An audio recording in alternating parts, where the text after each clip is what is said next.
His name is Eli. Today, you've tuned in for an episode of Kids on the Couch. We're so happy that you're here, and we have so much fun planned for you guys today.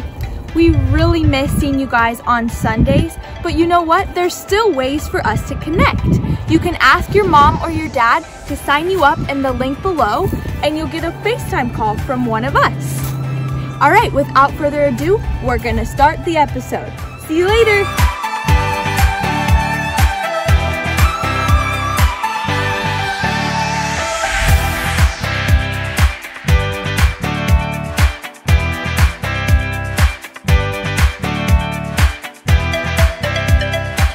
My name is Miss Becca, and today I have a riddle for you.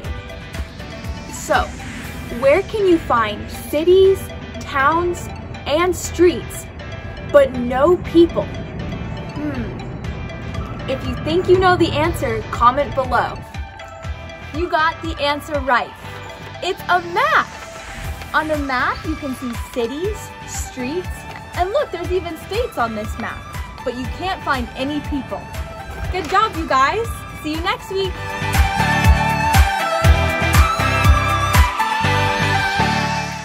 Hi guys, today we're going to do a science experiment. We originally were going to do something with milk and cotton balls and some colors, but that's changed because that science experiment didn't go as fun as I wanted it to do. So we've changed to make oobleck. Some of you may have made this with us in the classroom a long time ago, but the ingredients you're going to need is cornstarch, hopefully your mom has some, and water.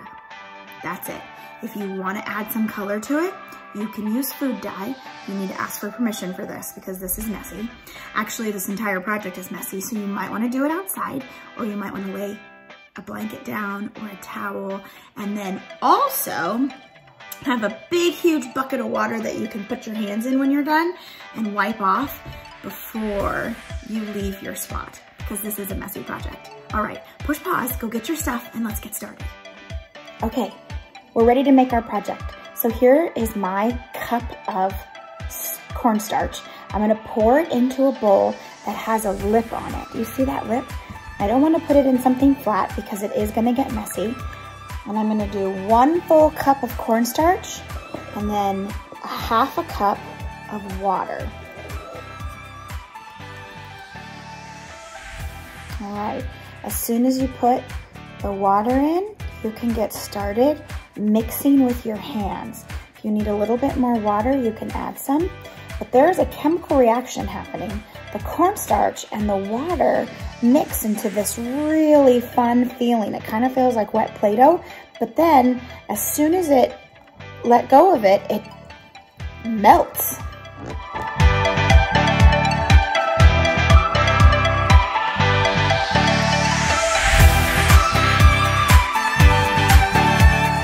Okay guys, my oobleck is all mixed up. Look at how shiny it looks across this. It's not touched, it's totally mixed. All the water and all the cornstarch have mixed. It looks like liquid. See how sticky it is right now? When I touch it, it feels like jelly. But I can grab it, and it's hard, and then it melts. When you touch it in the bowl, it actually feels hard, and then your hand melts it into nothing, and then it goes back. Crazy, huh? So when you're done, you're gonna wanna take your hands, dump it into your water over here, and then dry off before you leave. Make sure you ask your mom and dad for help, but it is a very fun experiment. That was our oobleck. I really hope you enjoyed doing this. Please, please, please clean up your area so that your mom lets you do something again, because this is fun. Science is fun, but it is messy. If any of you know why cornstarch and water have this chemical reaction and you want to email me at kids@vintagegrace.org, if you have the right answer, I will put 100 triples in the jar. This is your science experiment for the day. Oh, it feels so good. It's actually hard to stop doing it. Can you guys, let me see if I can pull it all the way up. Have fun!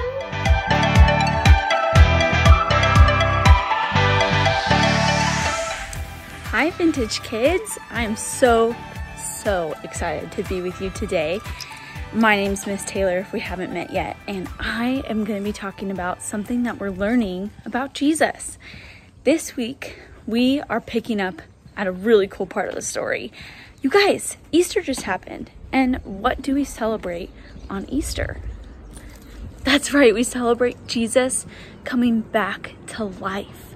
And you know what? I'm outside walking while I tell you about this story because our story today takes place on a walk.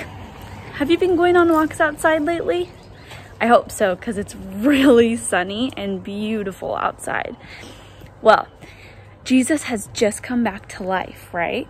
And his disciples, at this point in the story, some of them had seen Jesus and some of them had not.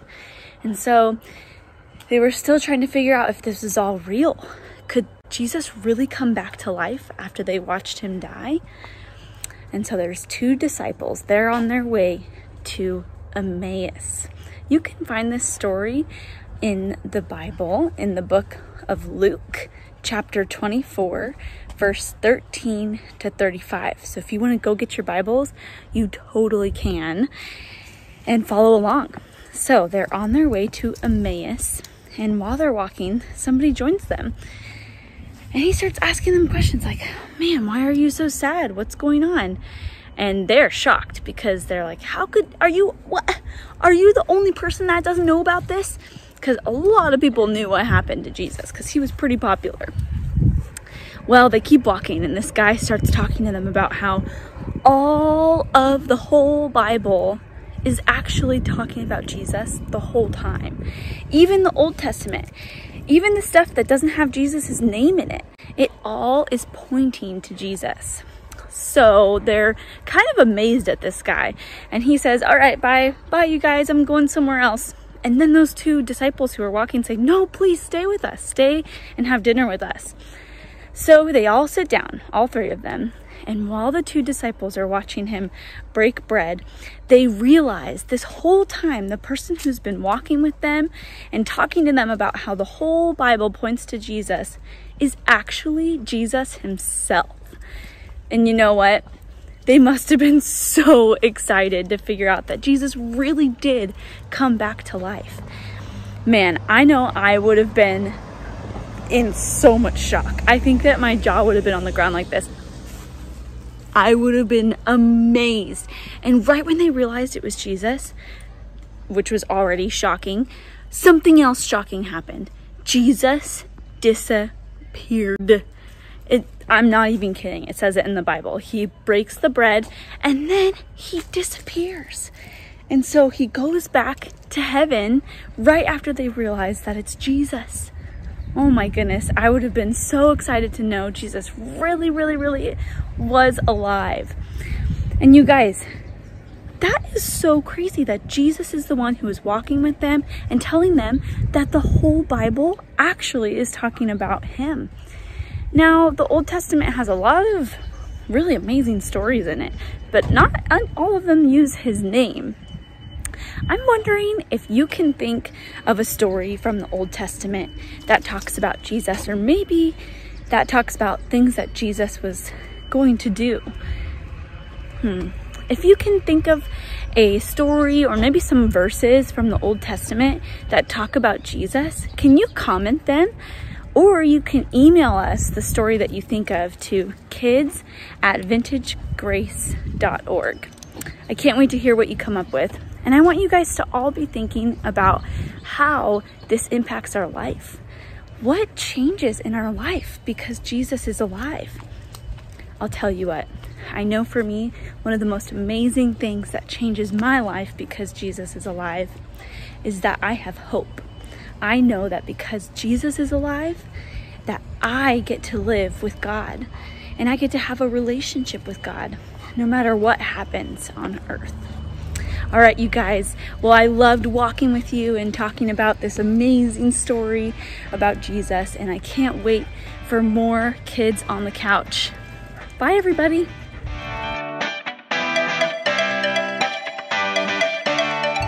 Hey guys, thank you so much for tuning in with us Thursdays at 3 for Kids on a Couch.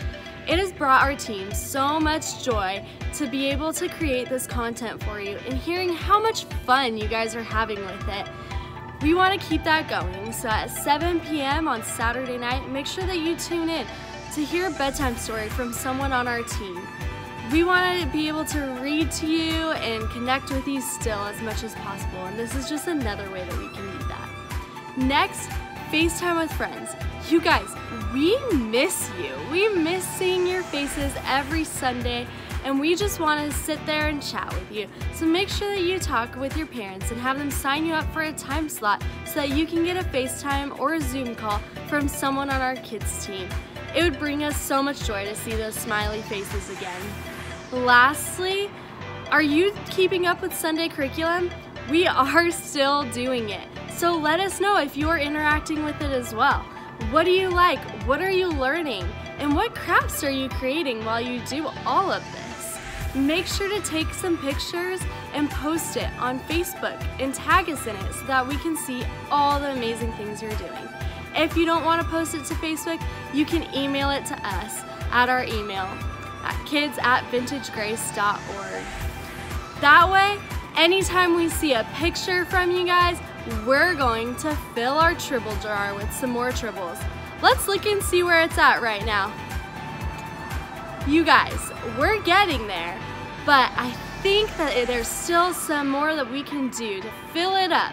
So make sure that you're interacting and doing the curriculum. Make sure that you have your parents take pictures of you and send it our way. We can't wait to come back and start off with a huge party because that jar is full. So, thanks again for tuning in this week, and we cannot wait to see you Saturday night at 7 p.m. and then again Thursday at 3 p.m. for another episode of Kids on a Couch. Thanks, guys. Thanks for joining us. Until next time, here's Kids on a Couch.